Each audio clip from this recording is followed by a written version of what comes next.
περιμένοντας τους βαρβάρους. Τι περιμένουμε στην αγορά συναθρισμένη?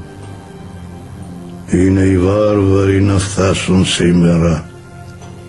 Γιατί μέσα στη σύγκλιτο μια τέτοια απραξία? Ή κάθονται οι συγκλητικοί και δεν νομοθετούν? Γιατί οι βάρβαροι θα φτάσουν σήμερα. Είναι όμως πια θα κάνουν οι συγκλητικοί? Οι βάρβαροι σαν έρθουν θα νομοθετήσουν. Γιατί ο αυτοκράτορ μας τόσο πρωί σηκώθη και κάθεται στις πόλεως στην πιο μεγάλη πύλη, στο θρόνο επάνω, επίσημος, φορώντας την κορώνα? Γιατί οι βάρβαροι θα φτάσουν σήμερα και ο αυτοκράτορ περιμένει να δεχθεί τον αρχηγό τους. Μάλιστα ετοίμασε για να τον δώσει μια περγαμηνή. Εκεί τον έγραφε títulos πολλούς και ονόματα. Amigos, bienvenidos a Radio Uruguay, bienvenidos a la máquina de pensar. ¿Cómo están? Estábamos escuchando al principio de esta audición, como decía la gente antes, estábamos escuchando la lectura en griego demótico de un fragmento de Esperando a los bárbaros, uno de los poemas más famosos de Kavafis. Constantino Kavafis es el poeta en el cual estamos conversando durante esta semana.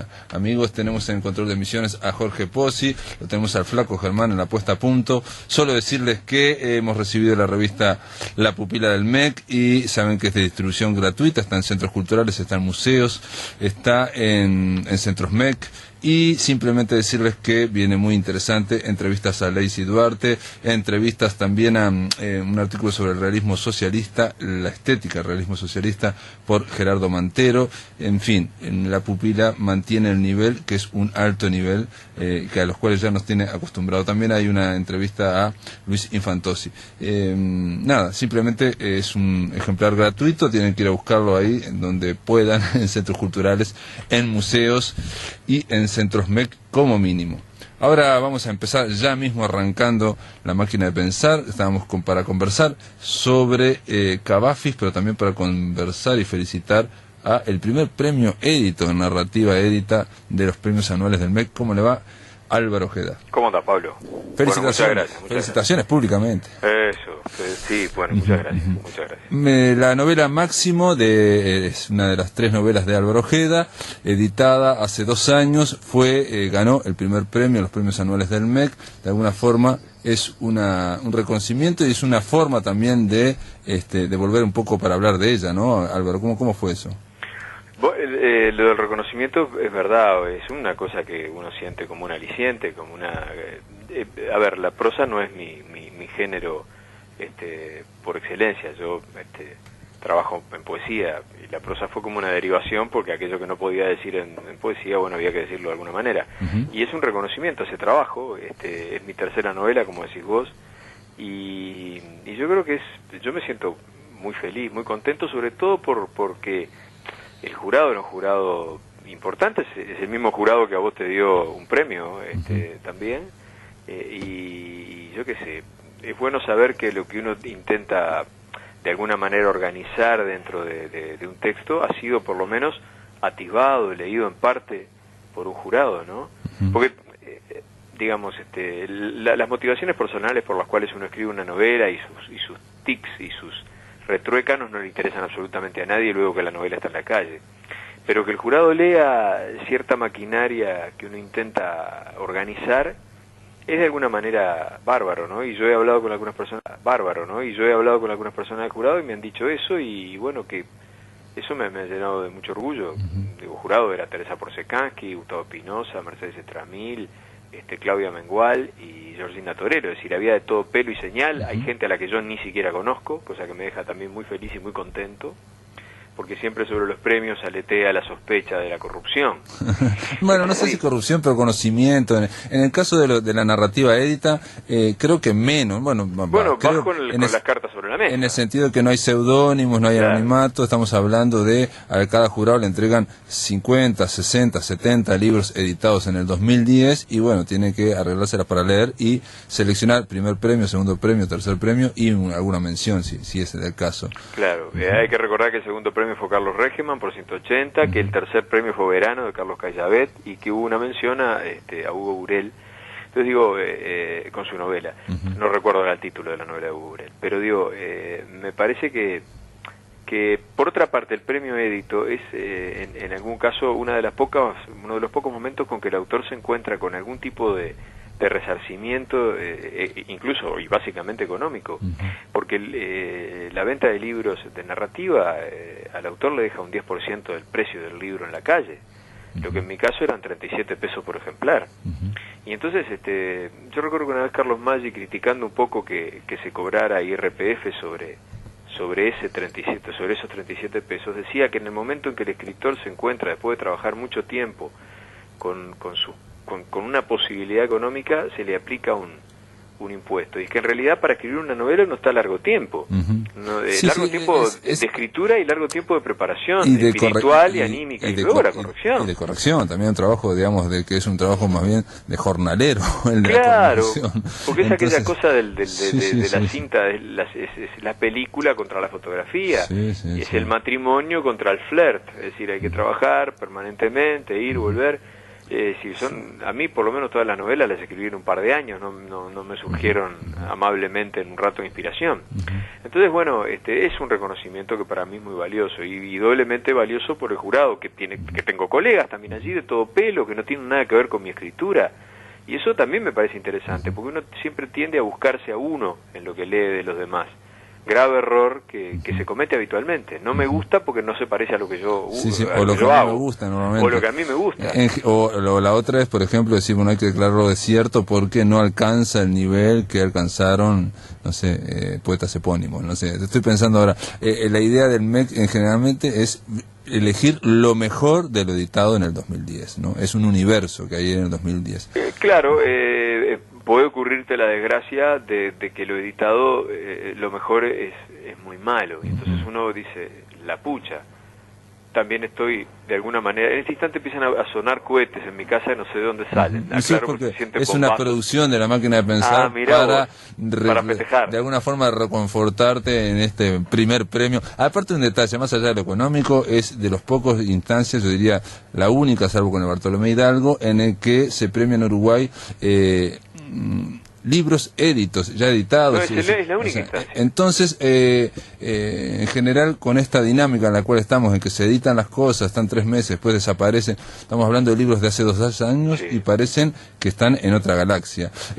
Te pregunto ahora un poco, Álvaro, esto Máximo es una novela distinta, pues existe 3 novelas muy diferentes. ¿Cómo la ves ahora? Es una novela quizás más entrañable, desde el punto de vista más familiar, más autobiográfico tuyo, más hablas de un abuelo, pero aparte de más acotado, me parece, en el universo que vos querés contar en Máximo. Sí, yo la escribí Máximo con un objetivo que era dejarle a mi hijo una herencia de lo que era la historia de mi familia. Por supuesto que es ficción, por lo tanto, hay algunas puntas que tienen que ver con lo que sí ocurrió y hay otras que son absolutamente inventadas, ¿no? Ficcionadas. Ese fue mi objetivo. Si yo lograba que mi hijo leyera esa novela y se sintiera parte de una ascendencia y de una descendencia que él tendrá que buscar, me parecía que ya estaba cumplido. Y yo como decís vos, sí, la considero una novela absolutamente entrañable. Pero también es verdad que son distintas a las 2 anteriores, que trataban otras cosas, y esto hace que tenga una especie de tono de autoficción, como se llama ahora, bastante más notorio. Yo no lo busqué en primera instancia con el sentido autoficcional de un Tobias Wolff o de vamos a compararnos con los buenos, ¿no? Un Richard Ford. Yo no lo busqué por ese tono, lo busqué por la necesidad de generar un personaje que tuviera la verdad de la ficción, la verdad de la mentira, como dice Vargas Llosa, ¿no? En realidad es una cita de Picasso, ¿no? Es una mentira que encierra una verdad, dice Picasso. El arte es una mentira que encierra una verdad. Y de alguna manera, es increíble el ejercicio. Yo la releí, no la releí toda, porque me resulta tedioso releerme, sinceramente lo digo. Es bravo. Es bravo. A mí me dice, aparte te encontrás errores, que si, ¿por qué puse esto, por sí, favor? Sí. Bueno, pero encontré que tiene algunos momentos donde puedo hacerme el mejor autoelogio. Lo que quiero decir creo que está claro, que es el grave problema que tiene un escritor, que lo que pretenda transmitir encuentre un mecanismo viable. En el caso del narrador, una voz narradora, es una novela que está narrada en segunda persona, en buena parte de ella, que es un riesgo. La segunda persona es un poco complicada, tiene algo artificioso. Tú estás interhablando con alguien o con un interlocutor que el lector no ve. En general las novelas son o en primera persona o en tercera persona. Claro. Hay muy pocas en segunda. Ahora se me ocurre que Marisa Silva también ganó el primer premio con una novela que es toda en segunda persona. Claro, porque es difícil. La tercera persona es la idea de Flaubert, ¿no? La marquesa saldrá a bailar esta noche. Es decir, el autor conoce todo. No solo conoce que va a salir a bailar, sino que te lo anticipa. Va a salir a bailar esta noche.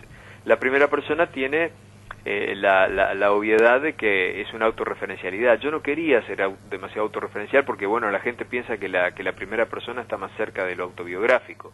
No necesariamente. No.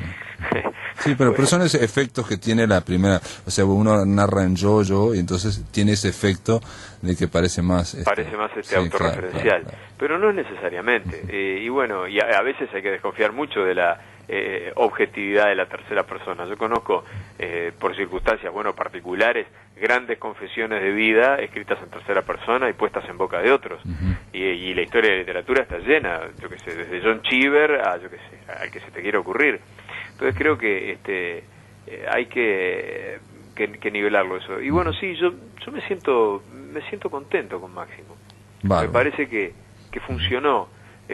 No le parece lo mismo a Planeta, que la descatalogó, pero bueno, son cosas de la vida. Como decís vos, cada 3 meses una novela está en la vidriera, palo y a la bolsa. Si no funciona, estoy en un hermoso cementerio rodeado de muertos muy ilustres, ¿no?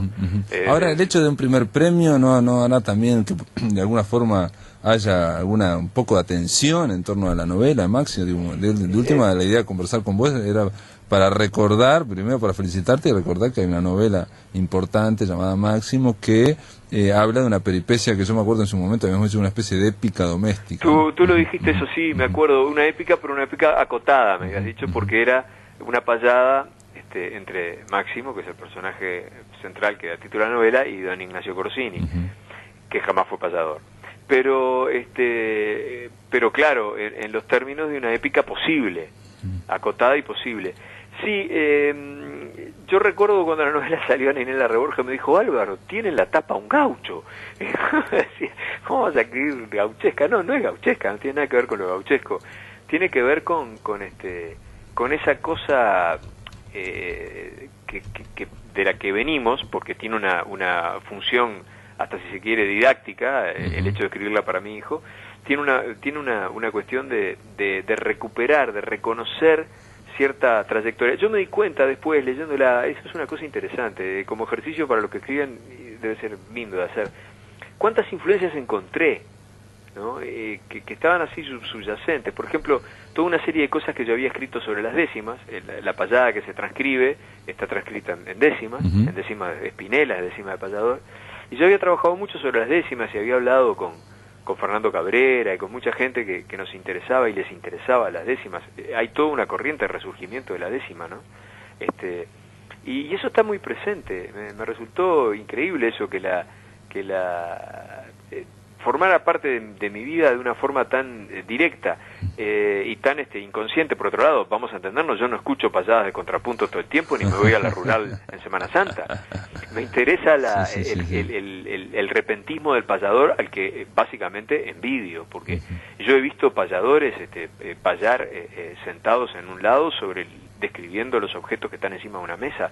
No hay nada preparado y los individuos lo logran hacer. es casi un don divino, ¿no? Que se pierde en el tiempo. La payada proviene de Grecia. Entonces digo, eso estaba demasiado presente en mí, yo no me había dado cuenta.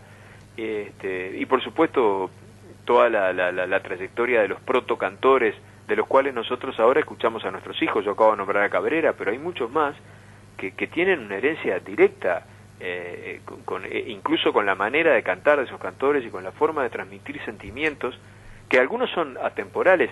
Yo acabo de escuchar un disco de Freddy Pérez, maravilloso guitarrista, donde él recupera viejas canciones y les hace viejas canciones de raíz folclórica que escuchaba quizá mi abuelo, y mi abuelo Máximo, y las ayorna, las recupera, y tienen una poética de una fortaleza, Pablo, que uno dice, la pucha, ¿no? Esta gente jugaba de alto. Y bueno, yo creo que todo eso está como presente, esas influencias que uno no logra hacer conscientes hasta que vuelve sobre el texto. Y bueno, y eso me parece que es bárbaro. Bueno, también es como una información que se filtra a través de, digamos, de la escritura, y de una forma, no sé, no totalmente consciente. No, seguramente nada consciente. Digo, uno conoce algunas cosas y las vuelca, pero otras no las maneja. Y sin embargo, por algún arte de birlibirloque, encajan. Claro, sí, en el juego de la ficción empiezan a surgir, se impregnan y caminan solas. Álvaro, nos quedan 3 minutos para hablar un poco de Cavafis. Cavafis, qué poeta Cavafis. Bueno, ves, ahí tenés un ejemplo interesante. Cavafis, que es un individuo que podríamos colocarlo por su formación dentro de los modernistas ingleses, porque en realidad él se forma en Londres y en Liverpool.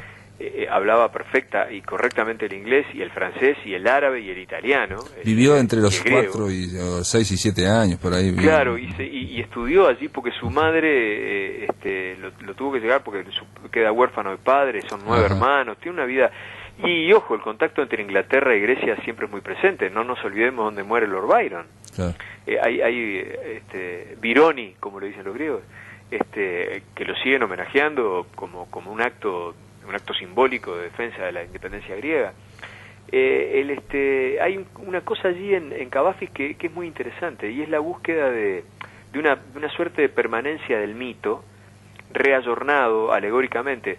Es muy interesante porque en el año 1901 Cavafis escribe un poema que se llama Termópilas, que es una maravilla de poema, donde ya está todo significado él en sí, ¿no? Donde toma el episodio de las Termópilas, más o menos conocido por todos. Leónidas se queda con 300 espartanos a defender un paso para que los persas no inunden Grecia. Y bueno, sabe que es una misión heroica y suicida, no puede sino resistir hasta último hombre, y es lo que ocurre, mueren todos los espartanos. Son 300 espartanos con el rey Leónidas. Claro, la historia cuenta que mueren porque en realidad hay un traidor, porque en la literatura la traición y la heroicidad surgen juntas. Es un mecanismo complementario, ¿no? No puede haber un héroe si no hay un traidor, y el traidor refulge más si hay un héroe. Y este traidor, que es Efialtes, está recordado maravillosamente en el poema Cavafis. Cavafis hace una serie de apreciaciones sobre aquellos individuos que, como Leónidas, defienden el paso, defienden sus principios, son justos, son generosos durante la pobreza, dice Cavafis, es un verso bellísimo. Son misericordiosos y piadosos, y más aún recordemos y honremos, dice Cavafis, a los que prevén, y dice Cavafis, son muchos los que prevén que Efialtes aparecerá y los persas pasarán. Es decir, esa especie de constancia de la moral por encima de la desdicha y de la inutilidad, y por encima del resultado, incluso. Por encima del resultado. Bueno fuera, la moral es básicamente un objeto que no busca un resultado, sino la propia ejecución de ella misma. Me pareció siempre muy interesante, y lo más interesante de todo es que logré, revisándolo, hay una edición que recomiendo de Hiperión, que es muy buena, no se consigue en Uruguay, pero está muy bien hecha y tiene muy buenas notas a pie de página. Tiene algún galleguismo, ya no hispanismo, pero que es una buena edición. Descubrí, releyéndolo, algunas temáticas que después repercuten en otros escritores de largo tiempo posterior. Bueno, la relación con E.M. Forster de Cavafis es conocida. Forster coloca poemas de Cavafis cuando hace un libro sobre una guía histórica de Alejandría, porque Cavafis convengamos que nació en Istambul, pero que fue y vivió muchos años en Alejandría, en Egipto, y que si bien es de origen, su ciudad es Estambul, Alejandría es como su gran leitmotiv, vuelve a Grecia o conoce Grecia muy avanzado a su edad, ya siendo un hombre grande, no llega a Grecia inmediatamente. No obstante, sus temas son profundamente griegos, o si se quiere, profundamente del Asia Menor, que es una cuestión muy de la Magna Grecia, digamos, que es una cuestión muy compleja, pero muy vital todavía en los años en que Cavafis nace por los años 1860 y pico, y muere en 1933. Y descubierto que hay un poema de Raymond Carver, que tan luego, ¿no?, tan lejano en el tiempo, tan poeta Carver también, que donde describe el acicalamiento de los soldados griegos antes de Termópilas, como despreciando al enemigo persa que van a tener adelante, como cumpliendo, como decías tú, sin buscar un resultado, una situación. Bueno, cumpliré con una determinada situación más allá del resultado, que será seguramente la muerte. Y aparece Fialtes también en el poema, y aparece como algo inexorable. La traición es inexorable a la virtud. Pero hay más. Nuestro Alfredo Fresia, gran poeta, acaso el mejor poeta o de los mejores poetas uruguayos en estos momentos, tiene un poema sobre los persas, maravilloso poema, como también tiene Cavafis un poema sobre los persas, donde lo fatídico, el fatum, se desarrolla en el caso del poema de Alfredo por una interpretación falaz que le dan a Jerjes los adivinos respecto al eclipse, ¿no?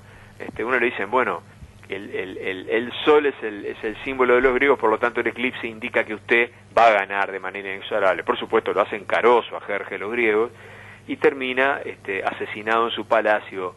El poema termina de esa manera.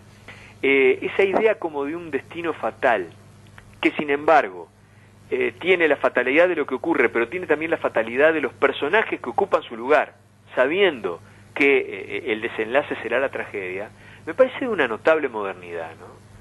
De una notable convicción moral, de una notable modernidad, y voy a decir una palabra que a lo mejor suena mal, pero creo que se va a interpretar, de una notable utilidad. Los conceptos morales me parece que son de una vigencia singular, y esa apelación analógica que hace permanentemente Cavafis a los ancestros griegos, incluso cuando hace poemas, hay un poema muy bello sobre su situación de soledad, rodeado por un muro. Cavafis tuvo una vida sexual muy compleja, los muros, sí, muros. Y no deja de aludir al fenómeno de la Ilíada, que está presente. Yo solo recuerdo otro poeta que trabaje con esa maravillosa intensidad, griego, que es Odiseo Elitis, que fue premio Nobel. A mí me parece que Cavafis es un poeta profundamente vigente, profundamente sembrador. Hay una cantidad de gente que ha escrito cosas basadas en el mecanismo Cavafis, digamos así, ¿no? El mecanismo de retrotraerse a las fuentes de la literatura greco-latina, porque también hay influencias latinas, e influencias por ejemplo de Teócrito, que es el padre de Virgilio, un poeta eglógico y demás, que me parecen de una notable capacidad, esa cosa de retroalimentar la vigencia de un mito, ¿no? Me parece precioso eso. Muy bien, Álvaro, gracias por estar acá, gracias por contribuir de alguna forma, a conversar sobre este hombre, Cavafis, que publicó poco, pero impactó muchísimo en mucha gente. Su libro de poesía completa son muy pocas páginas, es un poeta no demasiado prolífico, pero que este es otro error que tendríamos que tener muy en cuenta. Nada tiene que ver la cantidad con la calidad en literatura. Sí, y muy accesible aparte. Muy accesible, sí señor. Dale, te mando un abrazo. Muchas gracias, Pablo. Chau. En el aire de Radio Uruguay, La Máquina de Pensar.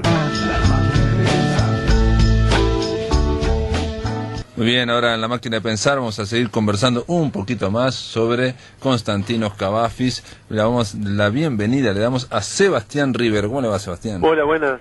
¿Cómo estás, Pablo? ¿Cómo andás, Sebastián Rivero? Muy bien. Sebastián Rivero es poeta de Colonia de Sacramento. Yo sé que alguna gente nos escucha ya en Colonia de Sacramento, así que, y en Colonia mismo le mandamos un abrazo a la gente, a los colonienses y a los que no son colonienses pero viven allá. Sebastián, hace poco estuvimos hablando, me acordé del libro Respública, es un poemario tuyo editado en Estuario, y recordé que había un epígrafe bastante interesante sobre Cavafis. Entonces te llamamos para ver si te gusta, obviamente, si te interesa, y bueno, a ver cómo lo ves a este poeta. Sí, bueno, sí, exactamente. Ahí justo era un homenaje a un texto de él que son las murallas, que ahí, digamos, el texto ese hace alusión a ese texto, pero la obra de él, digo, personalmente me gusta mucho bueno, y por otro lado, por algo que aparecía en República, que es ese vínculo entre la parte histórica y la escritura, ¿no? Porque Cavafis se toma para la obra de él todo lo que es la historia griega, helenística, bizantina. Entonces, digamos, cómo es que incorpora lo histórico, pero en una clave, digamos, como una cosa muy coloquial, cotidiana, digamos, cómo es que él incorpora esa parte casi histórica, pero digamos en un tono mucho más íntimo, ¿no? Sí, más accesible. En ningún momento sentimos la erudición o el peso de la erudición, como podemos sentirlo de repente, o estar impresionados, no sé. Pongo el caso de Borges, por ejemplo, que uno le puede impresionar o deslumbrar la erudición. En el caso de Cavafis parece que estuviera hablando como si fuese en un tono íntimo de cosas que ya se saben. De hecho, a veces hay un poco que investigar qué es lo que pasaba. Porque aquí, por ejemplo, estuvimos hablando el lunes con Circe Maya, precisamente este poema que a vos también te gustó, Murallas. Estuvimos conversando por qué ella lo tradujo como muros y no murallas, estuvo justificando ahí.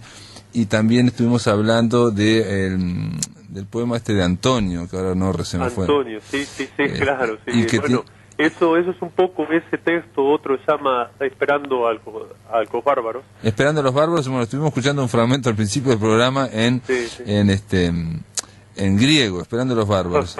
Claro, y hacia ambos, claro, está la idea esa muy propia de él, elegía caudeveres las crisis casi históricas, ¿no? Esperando a los bárbaros, claro, es cuando cae Roma, es un poco la instancia esa, ¿no? Personajes que pone él en ese filo, bueno, Casa Antonio, ¿no? Y unas ideas que tienen que ver incluso con la idea de casi el tiempo de él, ¿no? Que se une igual con la de Toynbee, la de otros más, que es la idea esa, el tiempo es cíclico, ¿no? Que todo como que pasa otra vez de la misma forma, y se nota eso como un aire en varios textos de él, estoicos o algo epicurio, ¿no? La idea esa de que todo pasa, y entonces ahí uno ve hasta cierta cosa irónica, ¿no? De lo que habla de él, incluso cuando habla de la parte de lo que es primeras décadas del siglo XX, el ambiente de él, de cafés, de bares, y todo eso, como esos cuerpos que él ve, y todo pasa, ¿no? Digo, está las ideas de crisis. Sí pasa, pero a la vez de alguna forma está presente en la evocación, ¿no? Él constantemente está, esos amores que él tenía, están siempre evocados a la distancia, no son fogosos, no es algo, una evocación. Y lo mismo para cuando habla también de historias de la época del mundo antiguo, ¿no? Como decís vos, Esperando a los bárbaros, un detalle que no hemos dicho y que creo que está bueno ya que estamos hablando de Esperando a los bárbaros, que es uno de los poemas más famosos de Cavafis, dio título a una de las novelas más importantes de Coetzee, el sudafricano que ganó el premio Nobel, ¿no? Que se llama Esperando a los bárbaros, precisamente, ¿no? Sí, claro, es un poco claro, y aparte incluso está el tono ese que incorpora él en base al diálogo, ¿no? Es un tono que él incorpora en varios textos que lo unen con otros autores más, ¿no? Que toman como el tono ese, ¿no? Pienso, bueno, después Oden así toma él, o lo que es Eliot, o varios más, esa es ese juego con voces que está en los textos de él. En Esperando a los Bárbaros, un poco, digo, los poemas no se pueden contar, pero en Esperando a los Bárbaros es básicamente la idea, mediante diálogos, de qué está pasando en Roma cuando está a punto de caer por los bárbaros, ¿no? Claro. Es esa idea, digo, obviamente a nivel, digamos, más metafórico, de cuando uno queda sin hacer absolutamente nada, esperando que algo del exterior ocurra. En este caso están esperando los bárbaros todos, de todas las diversas jerarquías, el pueblo, el senado, bueno, obviamente todos los cónsules, los pretores, todos están esperando a los bárbaros, a ver los oradores ya no hablan en sus discursos, todos van, están esperando en inquietud, en confusión, porque los bárbaros tienen que venir. Y anocheció, dice, y los bárbaros no llegaron. Y unos vinieron desde la frontera y dijeron que bárbaros ya no existen, y ahora, ¿qué será de nosotros?, dice el poema, sin bárbaros. Los hombres, esos eran una cierta solución. Claro, sí, Es bueno, brutal. es fantástico eso, ¿no? El humor ese que se despliega ahí. Y por otro lado, el tema de la espera, ¿no? Que es algo que está en casi todos los textos de él, de eso que, digamos, el ojo lírico ve y espera algo, ¿no? Está esperando, incluso en los textos más eróticos de él, como siempre es la espera en esos cuerpos, ¿no? Entonces digo, es algo que... Hay una novela de Dino Usati que se llama precisamente El desierto de los tártaros, donde también en una fortaleza se está esperando que ataquen, y todo es la espera, y no que no ocurra, ¿no? Claro, sí, pero eso es interesante verlo en la escritura de él, como que es una escritura como hecha en base a esa idea de la espera, ¿no? Digo, está como todo eso, la espera erótica, histórica, pero siempre está como la espera esa, que la escritura es como el espacio donde se espera algo que a veces llega o quizá no. Claro, en Las murallas precisamente él habla, bueno, de que del poeta, la voz lírica, de que se fueron creando murallas o muros alrededor, y los fueron creados sin que él los oyera, y cuando quiso acordar, ya estaba rodeado, digamos, ¿no? Y es un poco lo de la espera. Te digo porque el lunes, cuando hablamos con Circe Maya, yo le comentaba que ese poema me hacía acordar un poco a Kafka, ¿no? El del ser que está encerrado y que no puede salir, y que incluso cuando le dan una ventana tampoco sale, la cierra la ventana.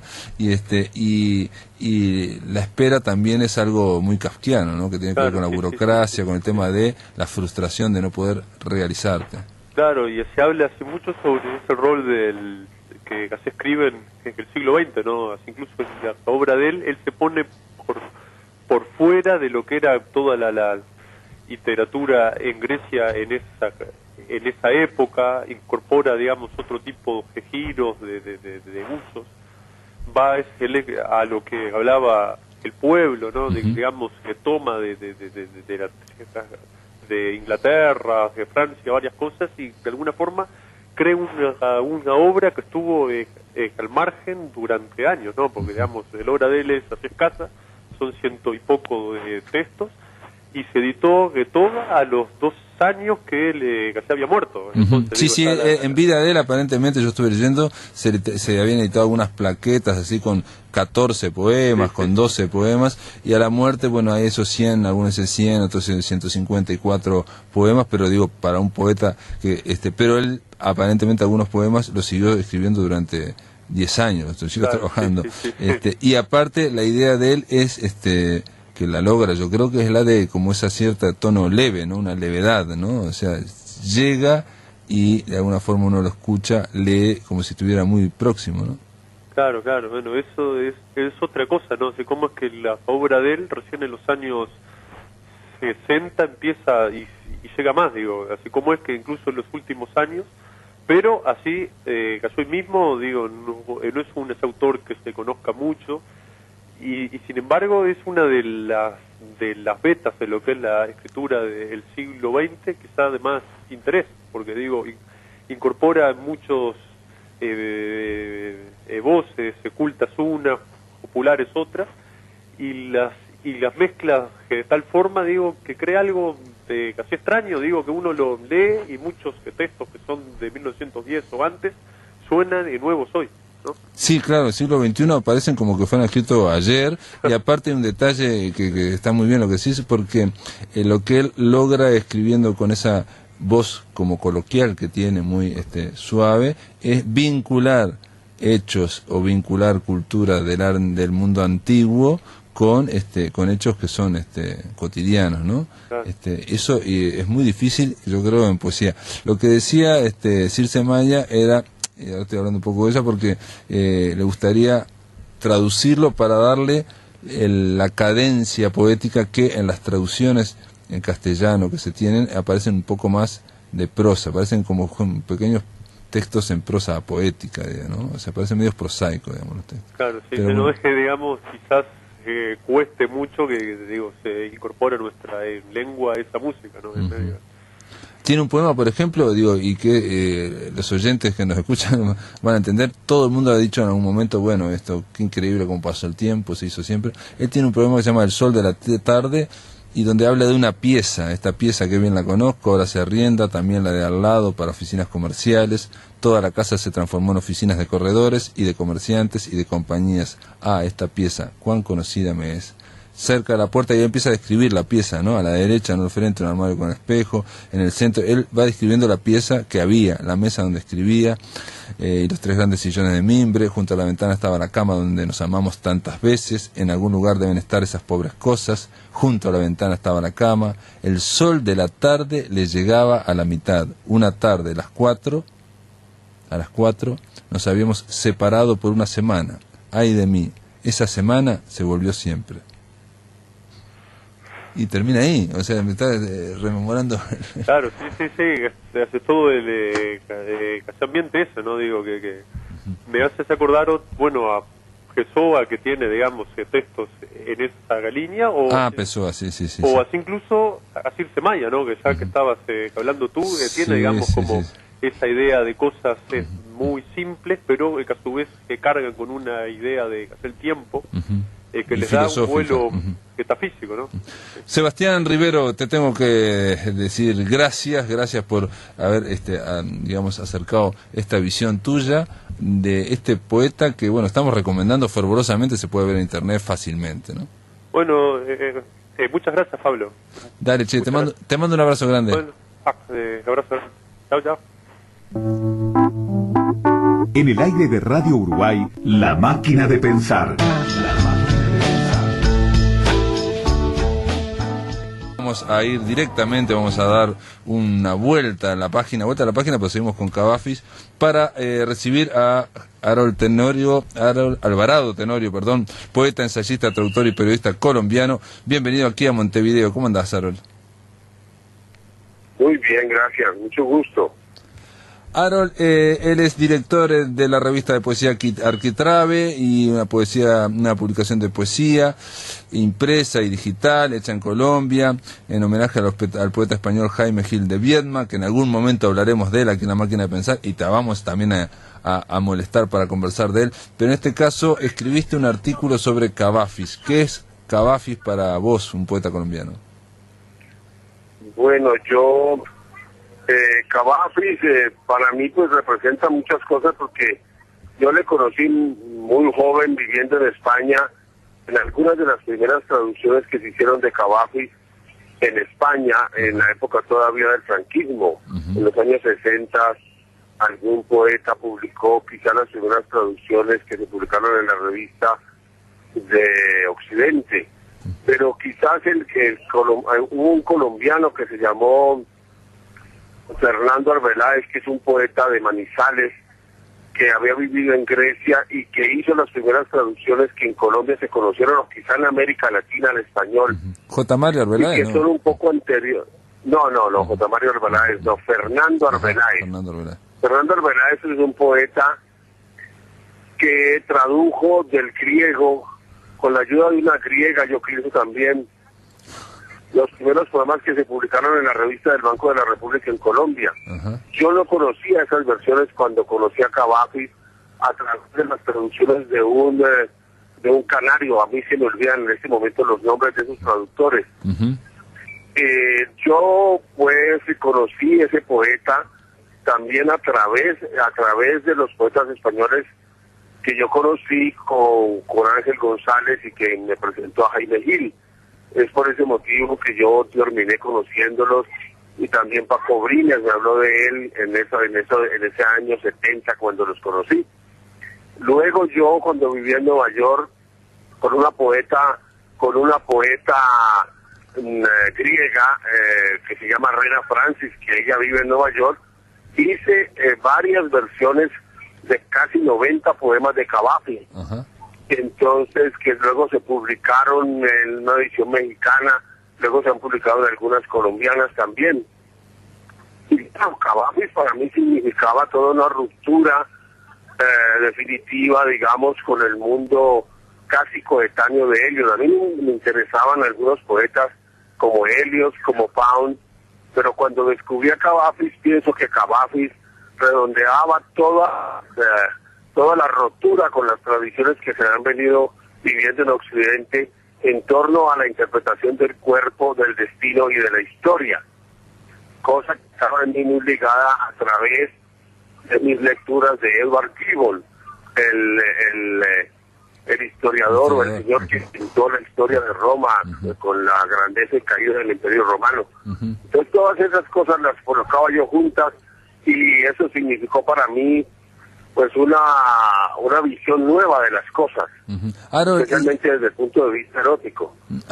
Desde el punto de vista erótico, porque a mí me llama un poco la atención que, obviamente en tu lectura lo ubicás o lo asociás con Ezra Pound y con T.S. Eliot, uno de los dos grandes poetas, que de alguna forma también están vinculados al mundo antiguo. Pero a mí lo que me llama la atención, y te pregunto, es que la poesía de Cavafis, y por eso lo estamos conversando aquí en la radio, es una poesía fácilmente accesible, creo yo, para cualquier lector. Es decir, hasta lectores no expertos en poesía entran fácilmente, y de hecho por eso fue musicalizada por Luis Llach y por eso tuvo tanto éxito. Cuentan cosas muy... llegan rápidamente. En cambio la poesía de Rapán y Eliot no están así. Pues sí, tan extraño, ¿no es verdad? Pero en el caso de Cavafis, no sé si... lo que pasa es que Cavafis pues trasciende el mero hecho histórico, ¿no es cierto? Luego que se han publicado las traducciones y las ediciones críticas, se han metido uno en los recovecos de la interpretación histórica, pero como tú mismo lo dices, no hay que interpretar nada en el poema de Cavafis, porque no importa tanto la verdad histórica o que los hechos hayan sido ciertos o no, sino que la manera como él expone, el afecto con el que él expone, la rotura con la cual él expone el destino, es evidente para cualquiera, ¿no es cierto? Entonces la referencia a que habían dos hermanos que eran reyes y que luego fueron asesinados, etcétera, etcétera, eso cualquier lector avisado los transpone y trasciende el mero hecho histórico para saber uno que eran unos reyes ptolomeos, etcétera, etcétera, etcétera. Ese es el arte de Cavafis, que es grandioso por ese motivo, pero es el sentimiento, es el dolor que se siente con el destino, el dolor que se siente con las sorpresas que te da la vida, el dolor que se siente con los errores que se cometen, todas esas cosas que va uno aprendiendo solamente cuando va llegando a viejo. También tiene unas cuestiones, por ejemplo, ahora estoy viendo un poema donde a mí me impresionó, dice: de los hombres conocen los hechos que ocurren al presente, los futuros los conocen los dioses, plenos y únicos poseedores de todas las luces.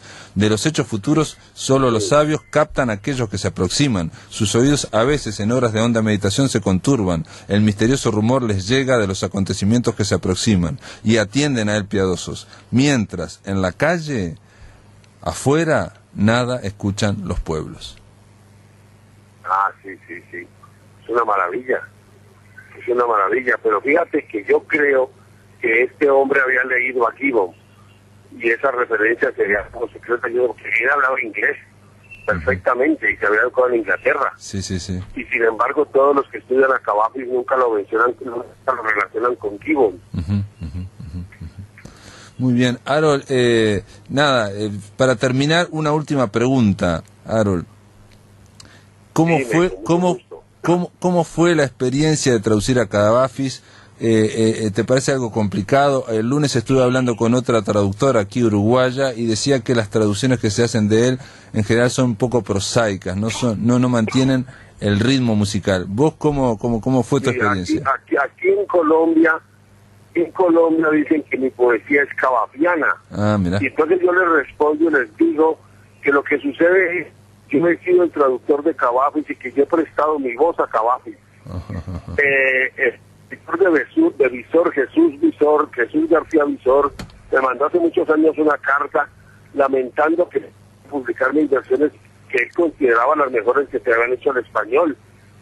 Y bueno, no tengo ninguna vanidad ni presunción de eso, a mí no me va ni me viene, no me gusta, pero sí, por la pasión que sentía por Cavafis y porque no me gustaban las versiones que yo leía, yo inventé un tono, es decir, más que una sintaxis, digamos, inventé una prosodia escrita, un ritmo interno dentro de la frase que me quiera sentir con mayor pasión, con mayor dolor, la parábola, el texto.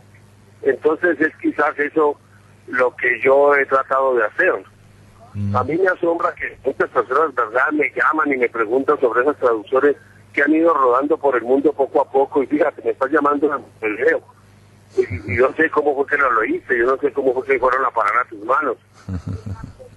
Es así, es el misterio que tienen los libros, que tiene la poesía, que camina sola.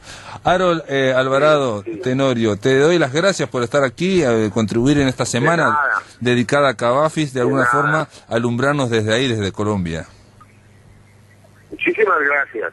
Un abrazo grande, desde acá de Montevideo.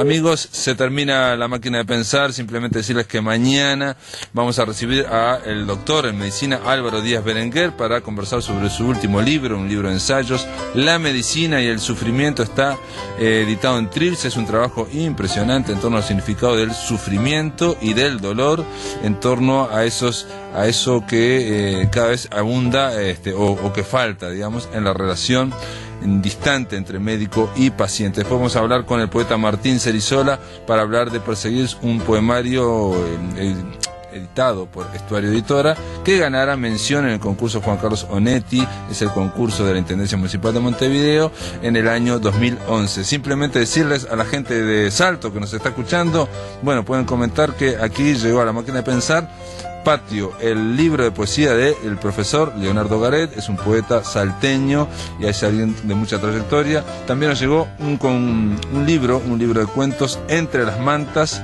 de Elena Solís. Elena Solís sobre todo es poeta, pero también ahora publica un libro de cuentos. Los dos son unos lindos, bellísimos libros editados y diseñados ahí por Yauguru. Esto es todo, amigos, hasta mañana.